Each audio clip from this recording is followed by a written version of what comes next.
Battlefield 6 gameplay and information keeps coming in thick and fast, and today I've got all sorts of new snippets for you to take a look at and some really interesting information from Battlefield Labs showing wild seasonal content already. I don't know how they've got it, but there's lots to cover today, so let's get stuck in. First up, the Sledgehammer. Battlefield posted this clip here showing how powerful the new melee sledgehammer weapon is. You can pick this on any class, by the way, too. Here's seen whacking the wall a couple of times before the facade of that building comes crumbling down, and it kind of looks like the debris causes a car on the street to explode there too, or maybe the sledgehammer has a nuclear bomb in it. Either way, notice how after the first whack of the wall you can actually see the texture of the wall change, indicating that it's in a damaged state and closer to being destroyed. And you can also use it as a devastating melee weapon. Here's some clinical operation from behind and grabbing those dog tags. Jason Statham would definitely be proud of that one. Notice how the blood gets on the screen and on the sledgehammer itself too. This is a new detail in the game on all of the new weapons, adding to the visceral and messy feel of the game. You will also be able to damage vehicles with this thing too. The next clip shows us first person views of the new assault ladder gadget.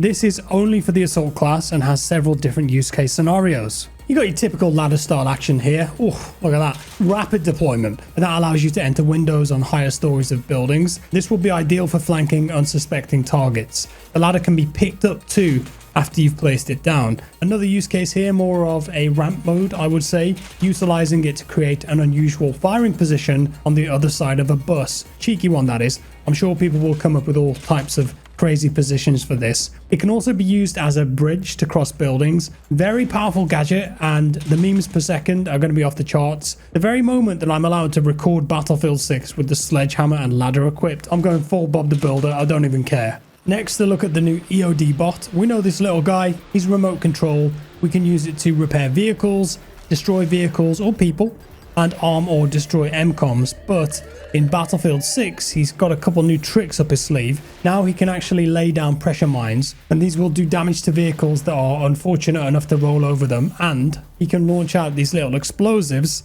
which can be used to destroy enemy mines on the map.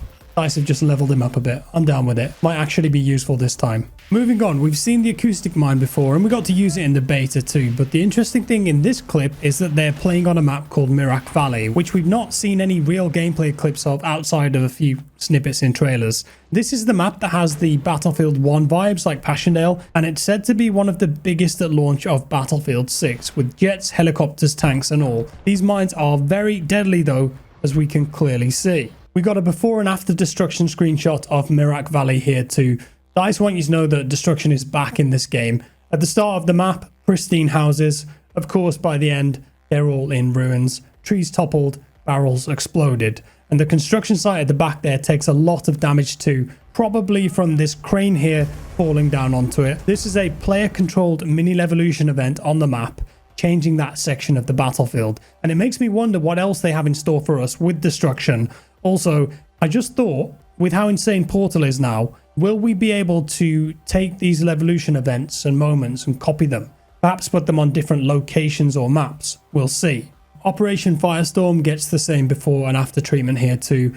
All of the huge gas cylinders in the background have been exploded and are billowing with smoke and flame. Looks awesome. And the building at the front there, the roof and walls look like they've been completely removed, leaving only the structural metal beams on the inside. They might have to tone that back a little bit and allow some cover on the roof and walls there. That's quite an important location in BF3 and BF4 on Firestorm, but time will tell. Maybe it will work fine, but the option is there now if you want to annihilate it. Next, we just found out today that Battlefield 6 single-player gameplay will be shown and revealed for the first time at the Tokyo Game Show on September 26th, 1 PM to 2 PM in an hour-long broadcast. The description for this is as follows. The developers and English voice actors of Battlefield 6 introduced the upcoming first-person shooter, including a look at the single-player story mode, featuring executive special producer Philippe Ducharme and senior creative director Roman Campos Oriola. Single player for Battlefield 6 seems like a closely guarded secret so far, and all we've seen are a few cinematic moments and split seconds of gameplay from the reveal trailer. And while single player has never been the main draw for Battlefield fans and gamers alike, it does often help in setting the scene and tone for the game. And with this game supposedly being an introduction to this new connected Battlefield universe that EA have mentioned a few times, this could be a huge opportunity to hit the ground running with that, and if it's a success, set up multiple future games and experiences. Whether the campaign will be any good or not, we'll just have to wait and see, but I'm definitely excited to tune into this broadcast. DICE often turns the graphics up to 11 in single player, so it could be incredible. And while we're on the topic of graphics, I found this too. This is from an interview on comicbook.com with Christian Buhl, who is the studio technical director at Ripple Effect, one of the main studios working on Battlefield 6, and he made an interesting comment on ray tracing.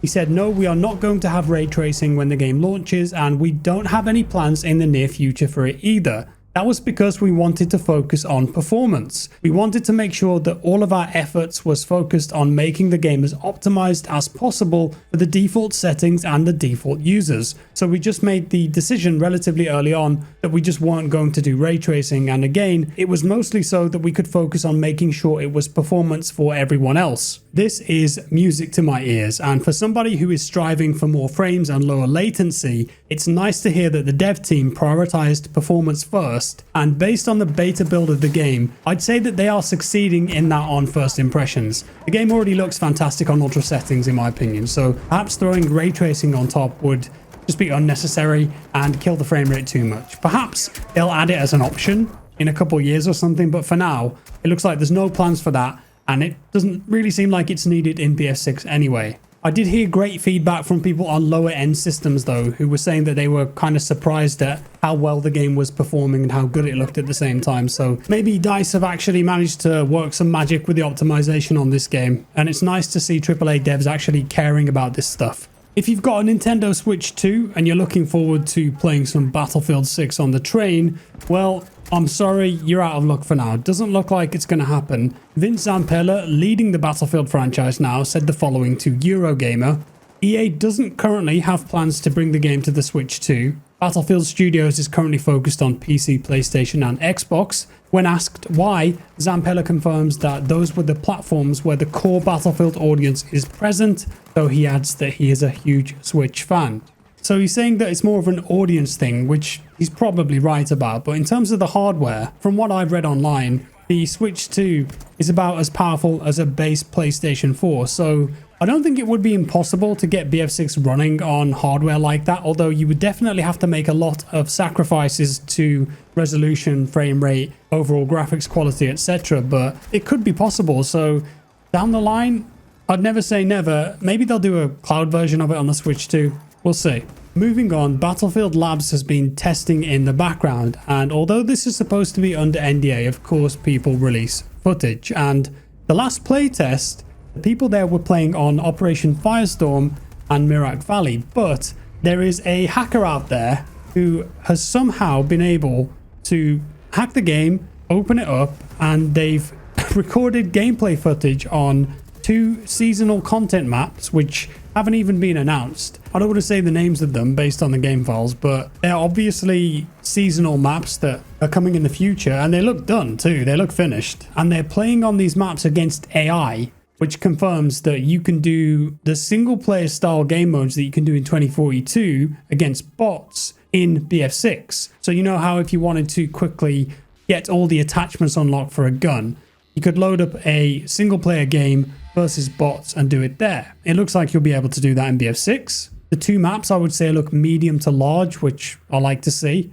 And they also showed some gameplay of the new jet mechanics, and it looks like they've completely redesigned the jet mechanics compared to the beta, and the F-22 and the Su-57 have now got something called thrust vectoring, which kind of looks like the jets can strafe around in the sky. And I looked this up online a bit. Apparently this is a real thing, and it gives the jets way better maneuverability than any other enemies that might be in the sky. Long story short, the jet mechanics in the base game might be incredibly advanced, and I'm sure that if you're somebody who flies jets, this sounds incredible. The dogfights are going to be lit.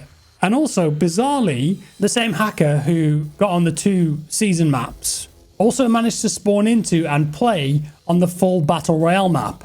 They're running around it, looking at all the different environments, and they're also testing destruction. So they methodically go around, they look at different buildings, and they see if they can destroy them, blow them up, whatever. And it appears that there is a lot of destruction on the Battle Royale map. That's something that many BR players have been striving for years. And if DICE deliver on this BR, as long as it's inherently fun and interesting, it could be a big hit. A lot of these buildings look like unique assets too, and different from the structures that we've seen in the Battlefield 6 multiplayer maps so far. But obviously, all of this stuff is in the game files when BF Labs updates, and DICE are having difficulty stopping people accessing it. And although they can easily DMCA strike it on sites like Twitter, Facebook, Reddit, YouTube, on Asian sites like Bilibili.com, I don't think they have any jurisdiction there, so the footage is just spread like wildfire. Obviously, I can't show any of it. If you want to see it for yourself, it's out there. It's not difficult to find. And that's all for today, folks. I feel like I covered all of the new stuff there.